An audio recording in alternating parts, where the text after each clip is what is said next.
Hello दोस्तों, नमस्कार। स्वागत है आपका मेरे यूट्यूब चैनल पर। तो चलिए शुरू करते हैं।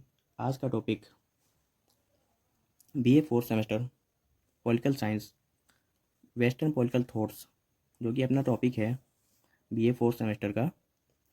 उसका यूनिट नंबर 1 आज हम करेंगे। यूनिट नंबर 1 में पश्चिमी प्राचीन चिंतन के बारे में अपने को पढ़ना है, जिसमें सुकरात से पूर्व और सुकरात के बाद के जो विचारक थे पश्चिम में, उनके बारे में हमें पढ़ना है। उसे पढ़ने के पहले हमें ऐसे कुछ शब्द हैं जिन्हें हमें जान लेना चाहिए। उन शब्दों में जैसे दार्शनिक।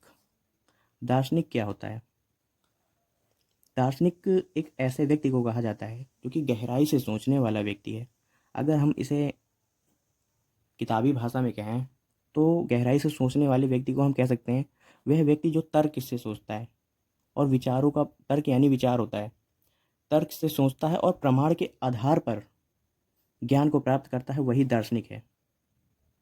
और चिंतन, चिंतन क्या है?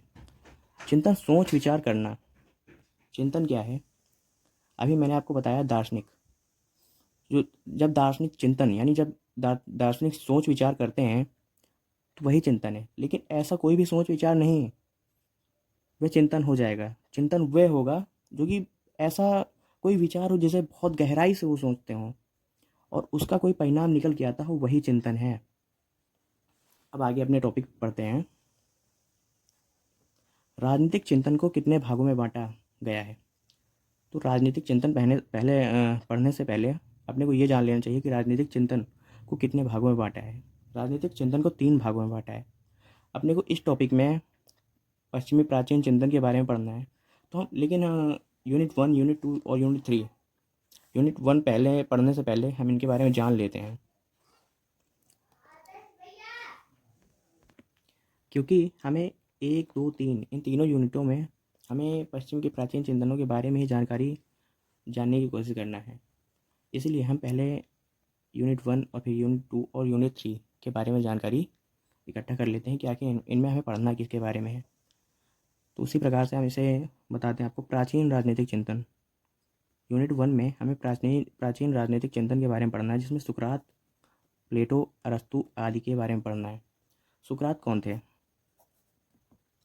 सुकरात एक दार्शनिक थे जो कि पश्चिम में एक यूनान देश था, वहाँ के थे। वहाँ पे एक एथेंस नगर था, उसके निवासी थे। उनके शिष्य प्लेटो थे और प्लेटो के शिष्य अरस्तु थे। सुकरात बहुत ही तर्क से सोचते थे। ये तर्क और विचार प्रमाण के आधार पर ही कोई बात कहते थे। और इनका कहना था कि हमें सत्य के मार्ग पर चलना चाहिए। और इनकी एक विधि भी बहुत ज़्यादा फेमस है जिसे सुकराती विधि कहा गया है। वो उसके बारे में अगर मैं बताता हूँ आपको, तो उसमें ऐसा है कि सुकरात ने अपनी सुकराती विधि में ये बताया है कि भाई, प्रश्न उत्तर के माध्यम से उत्तर जानने की कोशिश करो। अगर आप किसी से प्रश्न पूछोगे तो अपने आप उसके उत्तर सोचने की कोशिश करेगा, जिससे उसका ज्ञान बढ़ेगा। इसी प्रकार आगे के जो मैं पार्ट बनाऊंगा उसमें आपको सुकरात के बारे में पूरा परिचय मैं आपको बताऊंगा। सुकरात के शिष्य प्लेटो, प्लेटो सुकरात के शिष्य थे और प्लेटो के बारे में हम आगे पढ़ेंगे। अरस्तु, अरस्तु प्लेटो के शिष्य थे। प्लेटो ने, सुकरात ने अपनी कोई भी ऐसी पुस्तक नहीं लिखी है जिसे बारे में इनकी जानकारी मिले, लेकिन प्लेटो ने अपोलॉजी और भी बहुत सारी ऐसी अन्य पुस्तकें लिखी हैं जिसके बारे में उन्होंने सुकरात के ज्ञान को आधार बनाकर लिखा है। और अरस्तु, अरस्तु जो हैं ये प्लेटो के शिष्य थे, लेकिन ये प्लेटो के अपने मतलब मार्ग से दूसरा मार्ग इन्होंने अपना लिया था। जैसे प्लेटो आदर्श समाज की स्थापना करना चाहते थे, जो कि ऐसा काल्पनिक है। वहीं अरस्तु जो है वो अपना दूसरा मार्ग स्थापित करना चाहते थे। प्राचीन राजनीतिक चिंतन में फोकस, आखिर इन विचारकों का फोकस किस पे था? ये आखिर करना क्या चाहते थे? राज्य, न्याय, आदर्श समाज। राज्य क्या है? प्राचीन विचारकों में ये जो आपको मैंने बताया है नाम, सुकरात, प्लेटो और अरस्तु, राज्य यानी इनका मानना था कि कोई भी व्यक्ति हो, अगर उसमें नैतिकता का पाठ पढ़ाना है तो भाई उसे राज्य में रहना पड़ेगा। वो राज्य में रहेगा जब भी वो पूरा होगा। अर्थात राज्य इंसान के बिना जो है अधूरा है, या इंसान बिना राज्य के अधूरा है। उसी प्रकार न्याय, न्याय की अगर हम बात करें तो आज के ज़माने में जो न्याय होता है वैसा न्याय नहीं था। इनके प्राचीन समय में न्याय ऐसा था कि जैसे मान लीजिए कोई सैनिक है तो सैनिक का ही कार्य करेगा, यही न्याय है। कोई किसान है तो किसानी ही करेगा, यही न्याय है। आदर्श समाज, आदर्श समाज के बारे में इन प्राचीन चिंतकों ने ऐसा कहा है कि एक ऐसा समाज जिसमें कोई भी भेदभाव ना हो, हर जगह समानता हो, कोई भी ऊंच नीच का फासला ना हो, आदर्श समाज ऐसे समाज को कहा गया है। और इस समाज में जो राजा हो वो बहुत ही ज़्यादा बुद्धिमान हो, ऐसे राजा की इसमें बात करी गई है जो कि बहुत ज़्यादा बुद्धिमान हो और जो राज्य को चला सके। अगला टॉपिक यूनिट 2 के बारे में हमें जानना है, जो कि मध्यकालीन राजनीतिक चिंतन है, जिसमें Cicero, Thomas Aquinas, Saint Augustine आदि जैसे विचारक हैं। इनका फोकस मूल रूप से धर्म और राजनीति पर था। इसमें धर्म क्या है, इस टाइम में ऐसा था कि ये धर्म यानी धर्म को बड़ा मानते थे। यानी मान लीजिए धर्म यानी भगवान, भगवान के बारे में इस टाइम में ज़्यादा ही बहुत ज़्यादा चर्चा होती थी।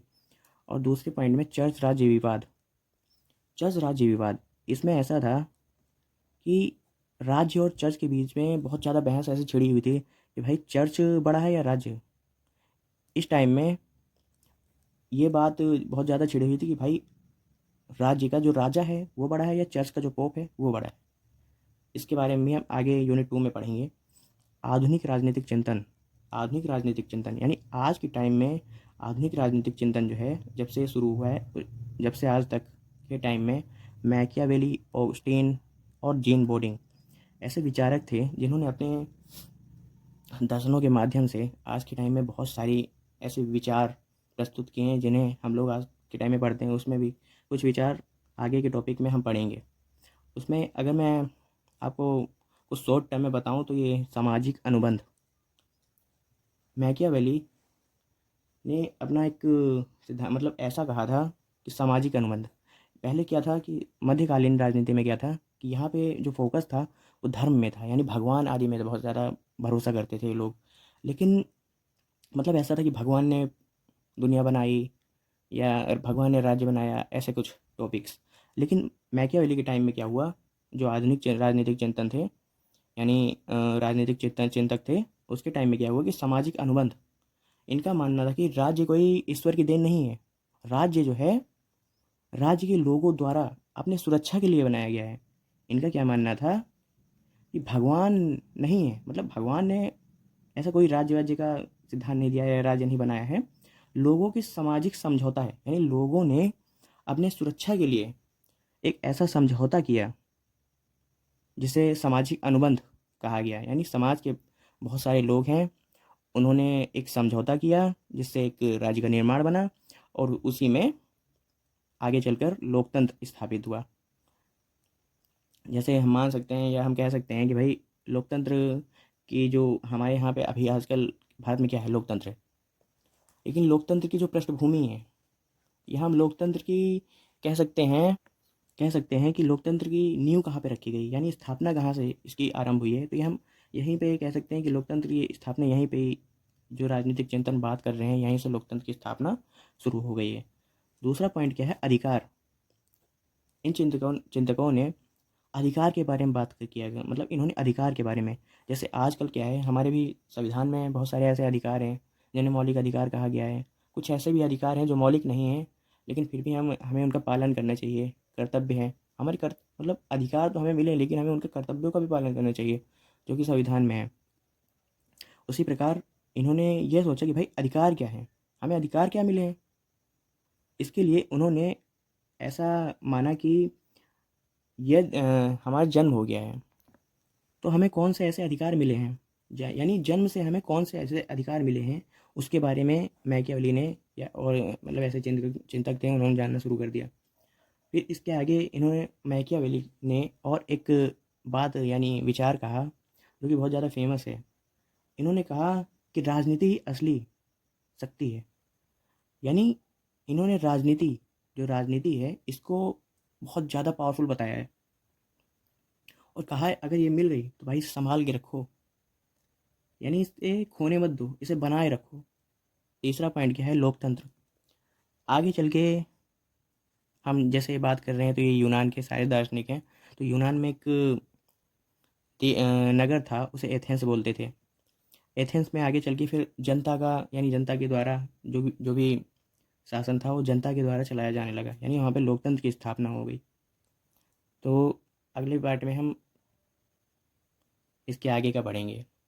धन्यवाद। अगर आपको ये वीडियो अच्छी लगी तो प्लीज़ लाइक शेयर और सब्सक्राइब कीजिए।